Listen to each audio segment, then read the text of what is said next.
Hey, you wild woman. Today, we're back with another episode about the hustle culture and why sometimes making the plan to get to $1 million can be the absolute worst thing in your life, because it happened to me, and I want to share you the deep, dark truths of the stories of the journey that I had to my first $1 million year. So this was back in 20. I'm just going to dive right in because I just want you to get a sense of these crazy plans and goals that we make as entrepreneurs to get to $1 million. It just seems to be like the table stake these days. You're not a trusted or amazing entrepreneur if you don't make $1 million. Like, where did this ever come from? No one's asking your profit margins. No one's asking how much money did you personally take home. It's always like, did you make $1 million?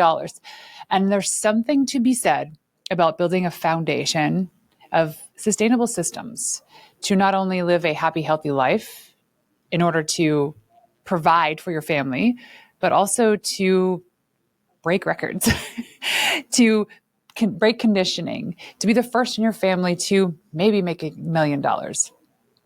So in 2015, I achieved what I thought was the ultimate goal.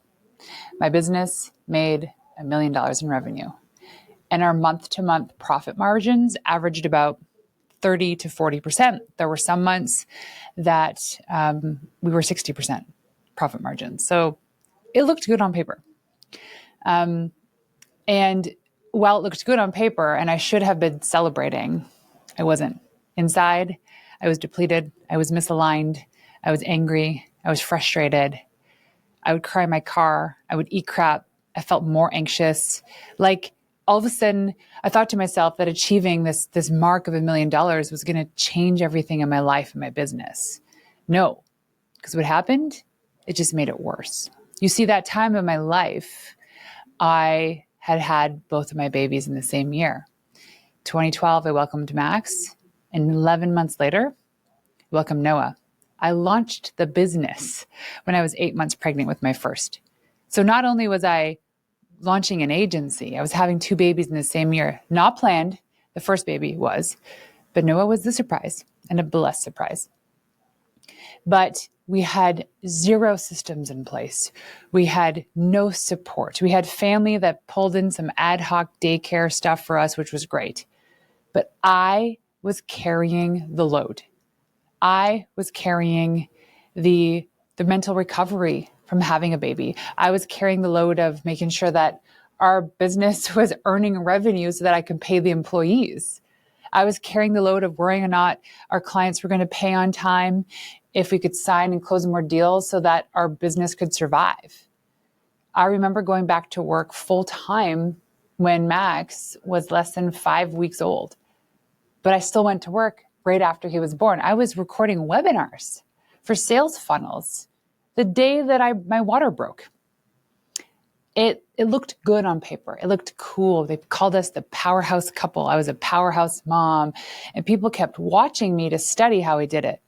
And I was dying inside. And this is absolutely the biggest lie that I ever left my community with, was this idea that you can do it all. You can have it all, but you can't do it all. And that was the biggest lie. Sometimes getting everything you want just shows you exactly what you don't want.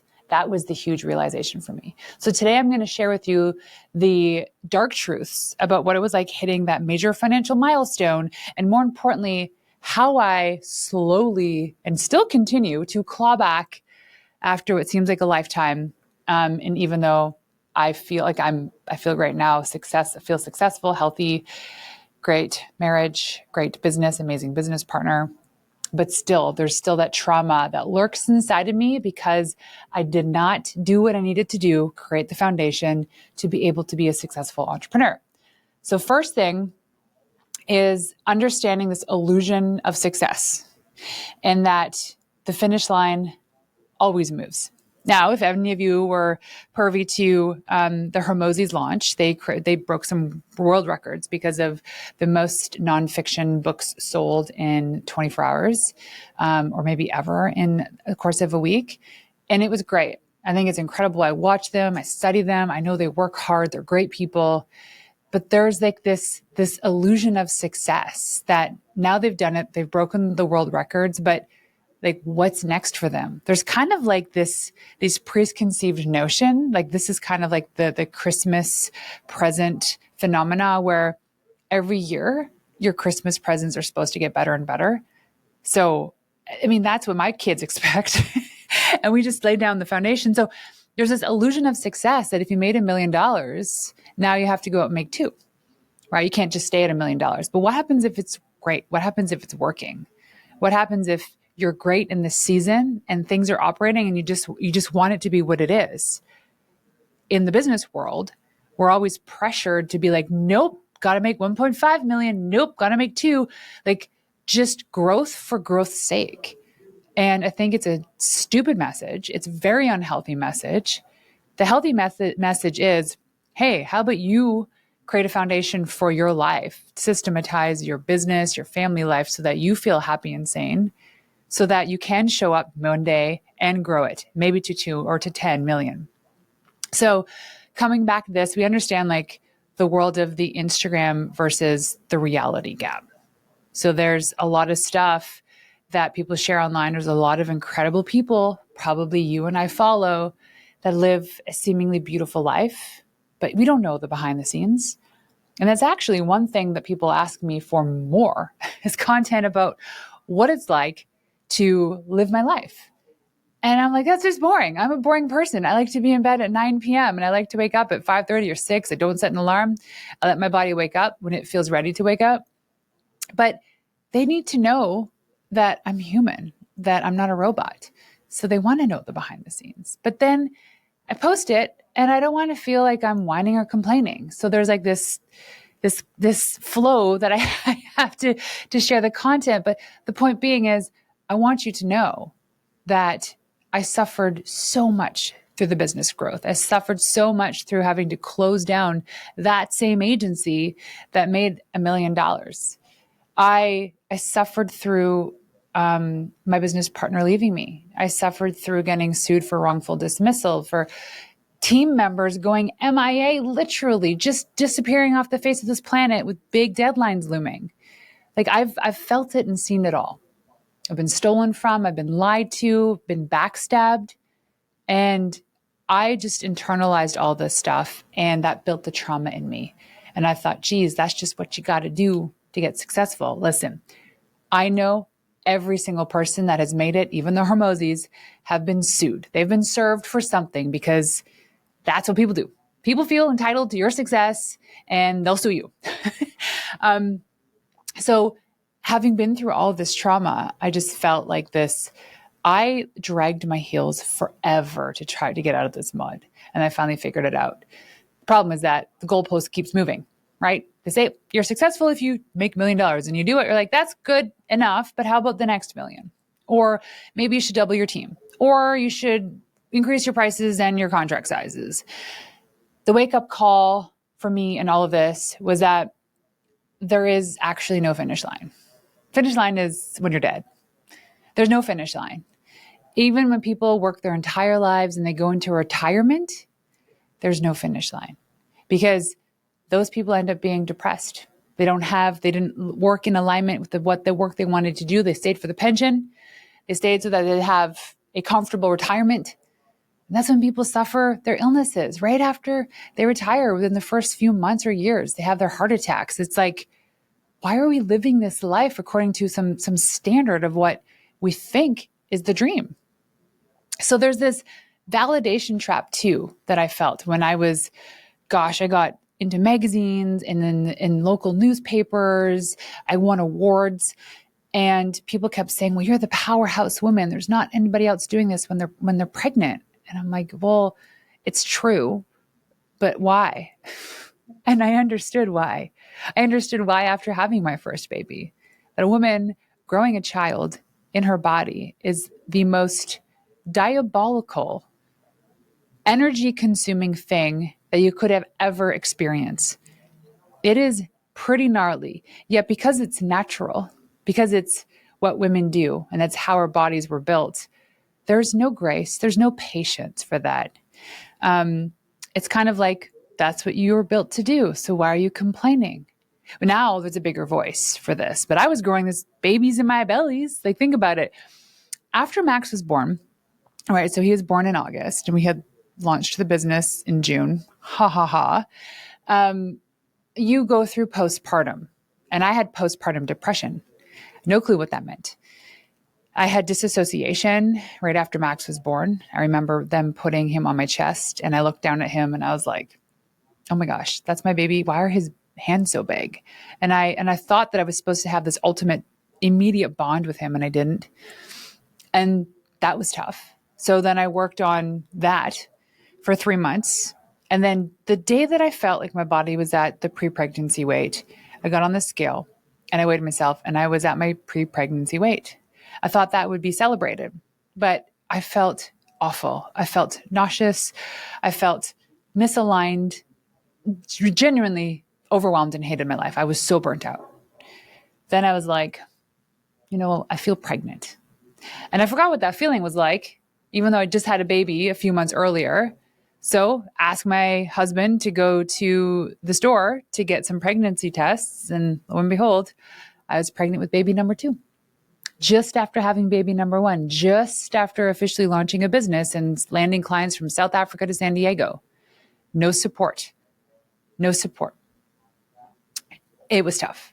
People ask me about those days, and to be honest with you, it was so traumatizing that I don't remember the first 2 years of their life. So I missed all of the milestones for the sake of being and maintaining my label as a powerhouse woman. The teaching point in this is what I learned was that the real success wasn't in just hitting the numbers. It was about creating a life that I don't want to escape from. The illusion of success is thinking that achieving external markers will fix internal fulfillment. And that was the hardest thing to let go. The hardest thing to let go was this feeling of, I only feel respected and validated if I'm this powerhouse woman. Because if I was a woman going on maternity leave because I just had a baby, yet I also just started a business, that would seem like the easy way out. To be honest with you, that was probably the harder choice. But I went back to business. I went back to work. I had to finish client stuff that my team needed me. And at that point in our lives, I needed the income. I needed to pay because I was contributing to car payments and mortgages, and I needed to be there hustling. It was gnarly. So the burnout comes with a hidden tax, especially the hidden tax on achievement. They know that the longer you sit in burnout, the longer it can take for you to actually recover. And it took me 2 years to get out of that cycle. 2 years for my body, my mind, my soul, my spirit, to feel the energy again, to just enjoy life. The 3 stages that I've identified, especially in my experience with entrepreneurial burnout, start with 1, which is the stage 1, which is like the hustle high, the working 16-hour days, the trips, like literally me going through security and seeing my husband come in off his work trip when there was a nanny at home with our newborn babies. That was like, yeah, man, we're such hustling powerhouse couple. Look at us go. When I was dying inside. Busy became the identity. Having a lot of stuff to do, client work, hiring people, firing people, it just seemed like this notable thing to share. Sleep, exercise, relationships, eating well, that was just nice to have. Those were non-existent. That's like the hustle high. When you're just like, you're almost afraid to come down from the hustle because you get this like withdrawal. And I know with people, it is an addiction. So stage 2 is this plateau of exhaustion. And I reached this. I remember we were hosting our first team offsite and Max was still a baby. And I was getting into my car to leave that morning because I was going for 2 nights with our team because we were just brainstorming on business and client work. And we needed this time to bond as a team and to get some work done. It was really early in the morning. I was going to this cottage with my co-founder at the time to set up for the weekend. And I was just so exhausted. Nighttime wakings, nighttime feedings, newborn, business to run, that I backed my brand new car into my husband's brand new car. Mine was still drivable. But again, at that time, like we were living in a smaller house. I was needed to hustle to help contribute to the mortgage and payments. So I was devastated thinking this is going to cost so much money because I was at fault. And long story short, we got whatever. The issue was resolved, but it weighed on me that I made such a stupid mistake out of fear exhaustion. And then I was scared to drive. Then I was scared to drive. Like if you've ever been in a fender bender, and I hope you've never been, but it's like such a loud bang for such a small thing. So it traumatized me. So I was afraid to drive for the longest time, which is the craziest thing. Maybe I was just a little bit startled. But in this plateau of exhaustion, everything required enormous effort for such minimal results because I couldn't think straight, couldn't see straight. I was overscheduled. Decision fatigue became so crippling. And, I'm literally in this phase right now, to be completely honest with you, because we're preparing to world school the kids. And it's weighing on me all the things we have yet to do before we leave in a month. And I'm doing this to myself. I know this, and I'm working on some things to get through this. But in this moment back when I was building this $1 million business, it was so tough for me to make a decision on what to eat for dinner, on what time to go to the gym to work out, on where to go out for dinner with my husband, to the point where I was literally delegating almost all decision making. Some people succeeded at making those decisions for me, and some people sucked. So this is like the exhaustion. And this is when I knew something was up. I was driving. So I did drop off for daycares in the morning, and my husband did the pickup at the end of the day. It was like 50-50 when it came to that stuff.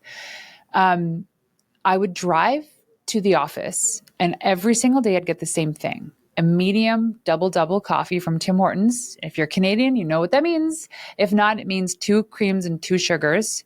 And then I'd get a buttery pretzel bagel. That was my breakfast.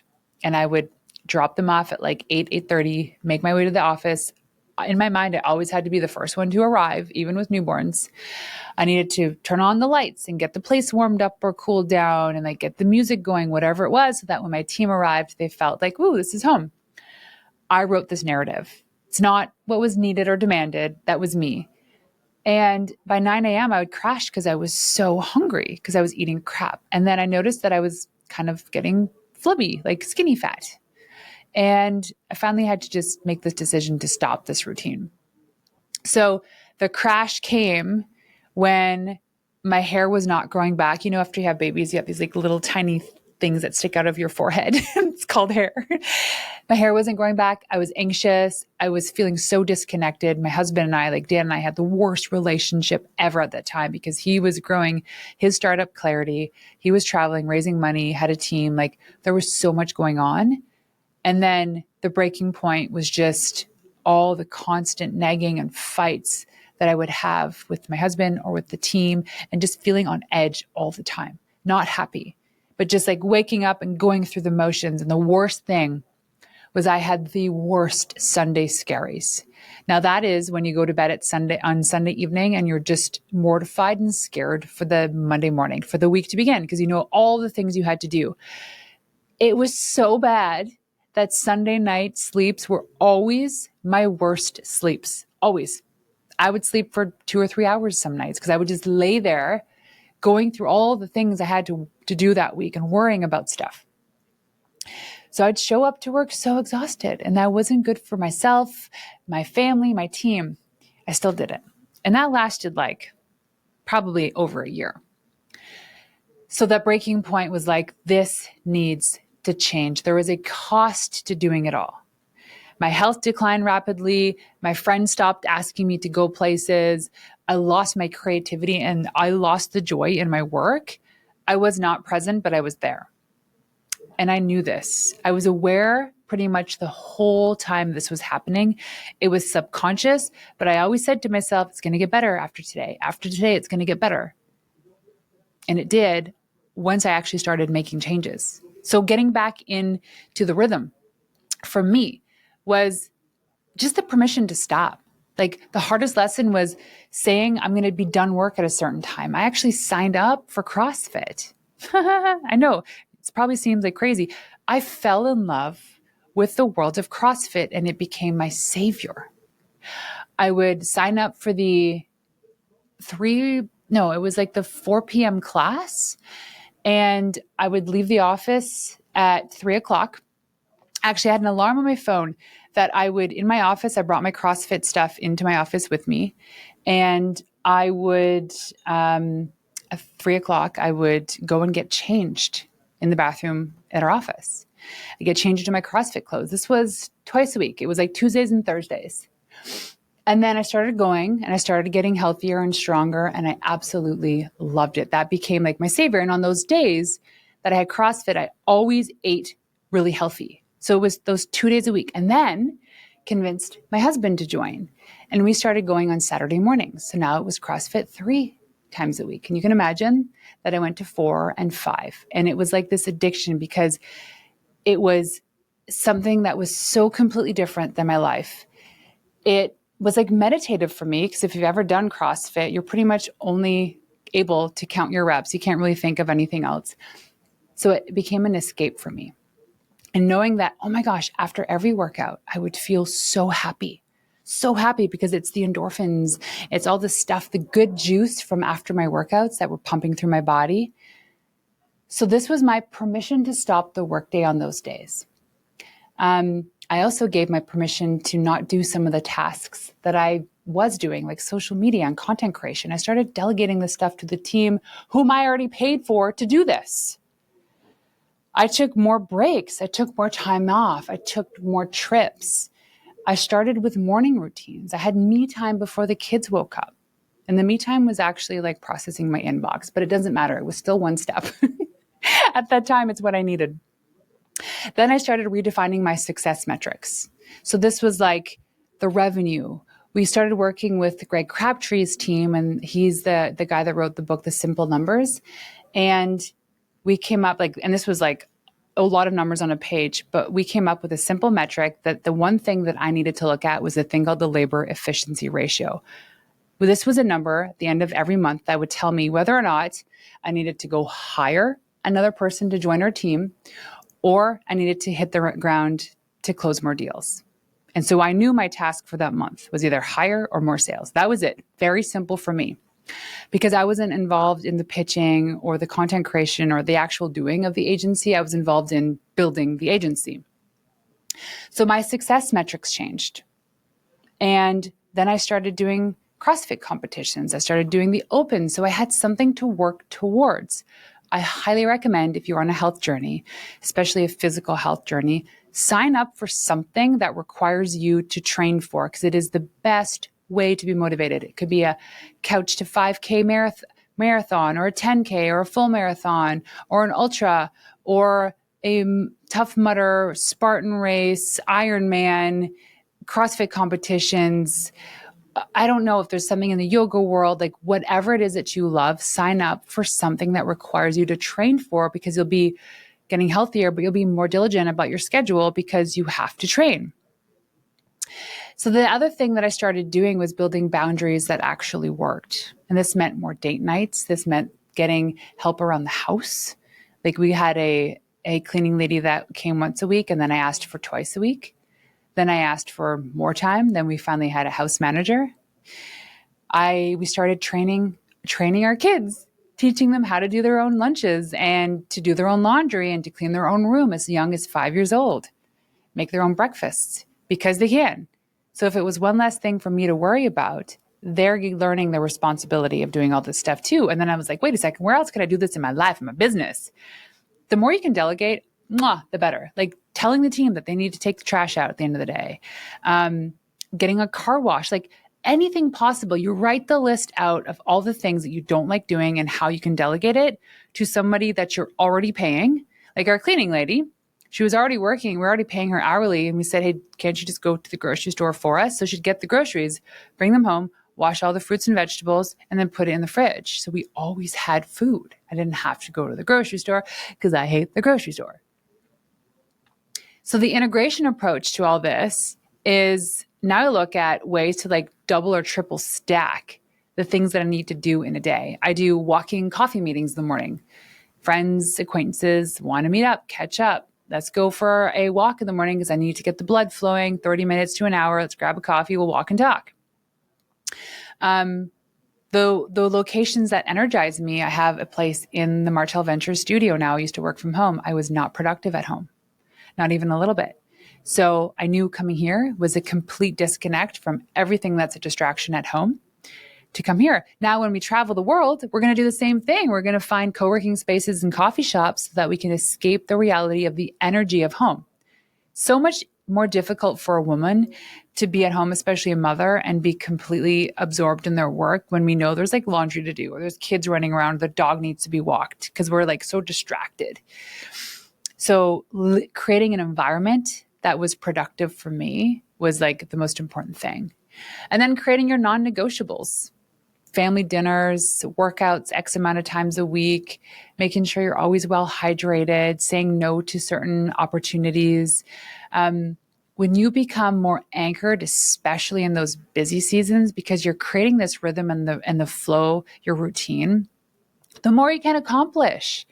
And working on the things that actually move the needle, that actually bring your business forward, that actually give you the sense of alignment and fulfillment.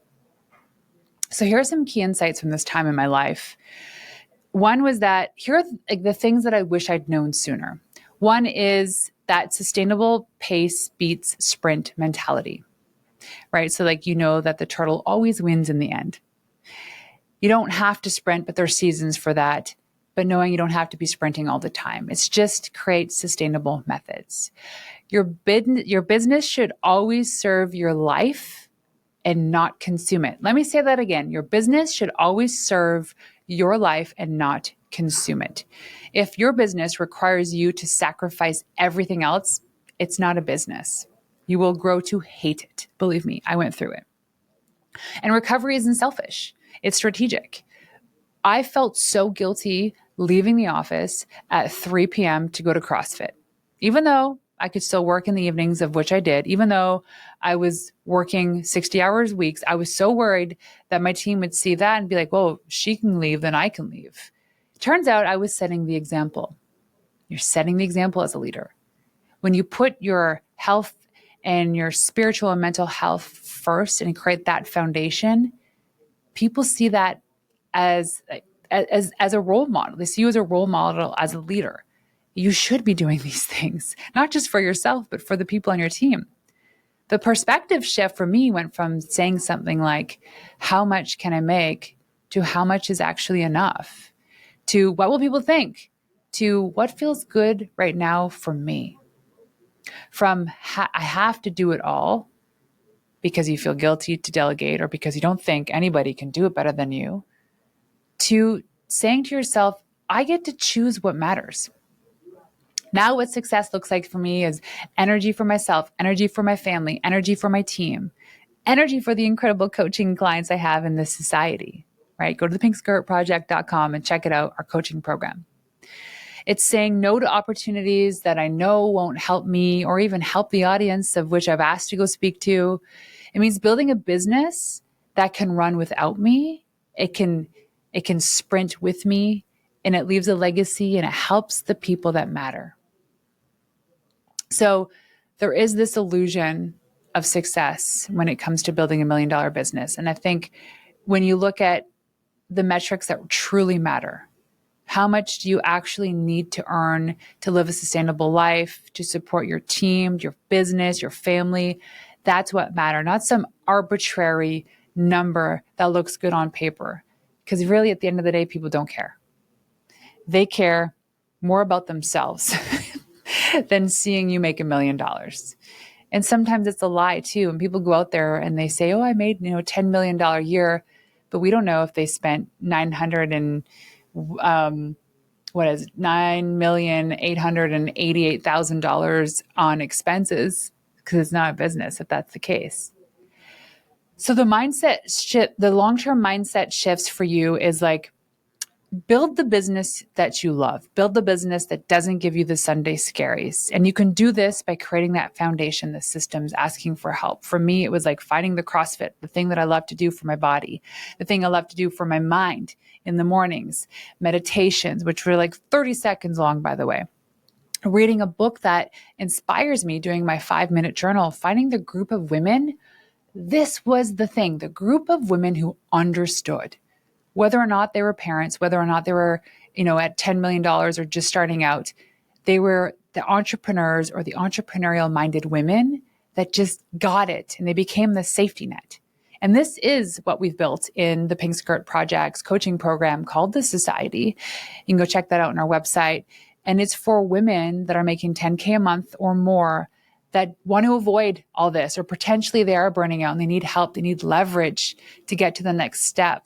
We teach all the things in that program that will help you avoid that burnout, to help you avoid the overwhelm and to build a business that you actually love showing up for. So the $1 million year taught me that achievement without alignment is just expensive misery. That your definition of success should be unique as you are. And don't let society's scoreboard determine your self-worth. Don't let someone else's expectation of you determine what you work on and who you do it for. Remember, you're not building a business to prove that you're worth. You're building a business to enhance your life, to leave a legacy, to impact more women or men or whatever it is that you do.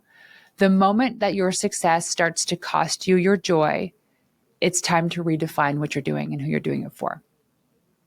Final thoughts is this. Success isn't about reaching a destination. It's about enjoying the journey while heading in a direction that feels right for you and right for your soul. So if you are interested in being a part of our community, go to thepinkskirtproject.com/society. Go check it out. We'd love to have you in our coaching program.